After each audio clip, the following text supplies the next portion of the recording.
אחד הנושאים שהכי מסקרנים את הקהל שלנו הוא לא רק איך נראה ניתוח פלסטי לפני ואחרי, אלא גם מה קורה באמצע. השלב ההחלמה הוא חלק בלתי נפרד מהתוצאה הסופית, והוא יכול להשפיע דרמטית על ההרגשה וגם על התוצאה. אז כדי לענות על השאלה הזו, הזמנו את מיסי הפלסטיק שלנו, דוקטור ג'רמי נידם, מומחה לכירורגיה פלסטית ואסתטית. מה העניינים, דוקטור נידם? ברוך הבא. בוקר טוב. אז בוא תראה, שאלה שקיבלנו מהבית. אז מי שכותבת לנו, עברתי ניתוח אף לפני שבועיים, ואני ממש לא מזהה את עצמי, זה נפוח, האור רגיש, וזה ממש לא מה שציפיתי לראות. זה אמור להיות ככה, ומתי אני כבר אראה את התוצאה האמיתית. אז דוקטור נידם, בוא נתחיל מההתחלה. למה חשוב כל כך להתכונן מראש לשלב ההחלמה מבחינת כאבים, מנוחה, ליווי, אפילו תמיכה נפשית? כן, אז אתם זוכרים שפעם קודמת דיברנו איך להתכונן ללפני הניתוח, היום אנחנו נדבר על האחרי. כי פשוט זה טעות לחשוב שההחלמה והאחרי ניתוח זה רק שלב. לא, זה באמת פשוט חלק מהניתוח עצמו, ומאוד מאוד מאוד חשוב להשפיע בזה, כדי דווקא שהתוצאות, שההחלמה, שהכל יהיה הרבה קלה ויותר מהירה.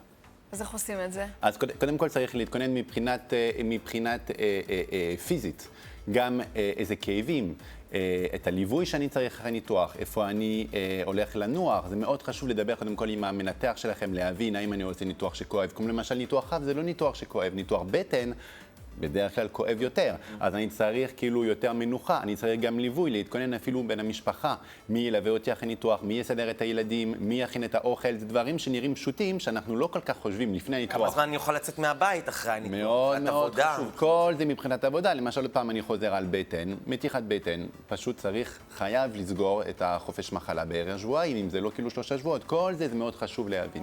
להתכונן גם נפשית, זה מאוד חשוב. אוקיי, מה זה אומר? זה נשמע כאילו... אני לא מזהה את עצמי, אני נפוחה, כמו המטופלת עכשיו. אני צריך, אם אני כבר מתכוננת את זה מראש, שדיברתי עם המנתח שלי, הוא הסביר לי את זה, אז אם אני כבר יודעת, אני מסודרת, אני כבר מוכנה למה שיהיה אחרי, ואז אני פחות בשוק. לא יהיו כאילו, את מבינה, הפתעות רעות כזה. גם ליווי אישי, תמיכה, פשוט. חוזרים אחרי ניתוח, אם צריך, אפילו פעמיים ביום למנותחות, להסביר להם שהכל סביר, שככה זה יהיה, אז באמת, למה לוקח כל כך הרבה זמן לראות את התוצאה הסופית? תראה, כמה סבלנות צריך? בהתחלה יש מה שקורה בצקות. ברגע שאנחנו מנתחים גוף, לא משנה מה, גם שאתה מזריק שפתיים, אתה יודע, בהתחלה זה מאוד מאוד דווקא, בדיוק. בצקת נפיחות זה בערך אותו דבר. זה אומר שהגוף מגיב, איך הגוף מגיב? הוא מתנפח. וזה מאוד מאוד חשוב להבין את זה גם לפני שאני אהיה נפוחה, שזה ייקח זמן, שהתוצאה הסופית, כמו אומרים, לפעמים לוקח עד שנה. הסבלנות זה המילה הסודית פה, אבל יש דברים שיכולים גם לשפר את זה, למהר את זה, לזרז את זה. כמו למשל, עיסויים לימפטיים, זה מאוד מאוד חשוב אחרי הניתוח גוף, אבל אפילו פנים, לעשות למשל כל מיני סידורים של עיסויים לימפטיים. זה פשוט מרוקן את כל הבצקות לימפטית, את הרעל הייתי אומר, לרוקן את זה ולנקז את זה מהגוף. מאוד חשוב, זה גם משפר את ההחלמה, את הזמן הזה של ההחלמה, וזה גם משפר אפילו את התוצאה הסופית. מחדבים, מכוחים, חזיות, כמו למשל המטופלת עכשיו של האף, אנחנו נותנים במשך חודש אחרי ניתוחים מדבקות, אתה יודע, כמו פלסטרים ששמים למשל בלילות, שאז ללחוץ, מה שאומרים טייפינג באנגלית, כדי ממש לפצל את האף ולהימנע מהנפיחות יתר. אבל יש לי שאלה שלא נגענו בה, ולדעתי זו השאלה שהכי מסקרנת אנשים. שמדברים על הצטלקות מניתוחים. איך, כי זה הדבר שנשים הכי מפחדות ממנו, זה לא משנה ניתוח חזה או זה, איך אנחנו יכולים להימנע או לייצר מצב שהצדקת בו תראה יותר טוב, והאם זה באמת רק גנטי? כי הרבה פעמים אומרים למטופלת, תלוי בך איך את מצטלקת, אבל באמת זה נכון, זה רק תלוי בגנטיקה של המטופלת, או שיש לה משהו לעשות לשפר את הצדקת? אז תראה, אני אומר, הצלחה של ניתוח זה בדרך כלל היא תלויה בשלושה דברים. המנתח, ברור, השיטות שלו וכולי, המטופלת, איך היא משפיעה על זה. למשל, אמרנו לא לעשן, אתם זוכרים לפני הניתוח, וגם עכשיו מאוד חשוב גם לא לעשן אחרי ניתוח, כדי שהפצע אפילו ייסגר. אבל גם לטווח ארוך, אנחנו יודעים שעישון לטווח ארוך לא משפיע פשוט על הצלקות לרעה.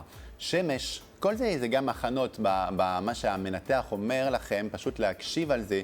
אם זה, הוא אומר לא ללכת למשל לשיזוף חודשיים, 3, אז זה צריך להקשיב. יש כל מיני אחר כך קרמים, משחות שיכולות לעזור עם ג'ל סיליקון, לא משנה. אבל כמו אמרתי, 3 דברים, המטופלת, המנתח, וכמו אני הייתי אומר, כוח עליון. יש משהו שאנחנו לא יודעים. גנטיקה. גנטיקה, בדיוק. ויש אנשים שמצטלקים יותר טוב ופחות טוב. הכל קשור גם, אפילו אני לא מדבר רק על הצלקות, גם בתוצאה הסופית, המבנה, אתם זוכרים, דיברנו על זה שאם אני למשל ירדתי איזה 70 קילו במשקל, אני אולי לא אקבל אותו תוצאה שמישהי שתמיד הייתה באותו משקל ומאמנת כושר וככה וככה.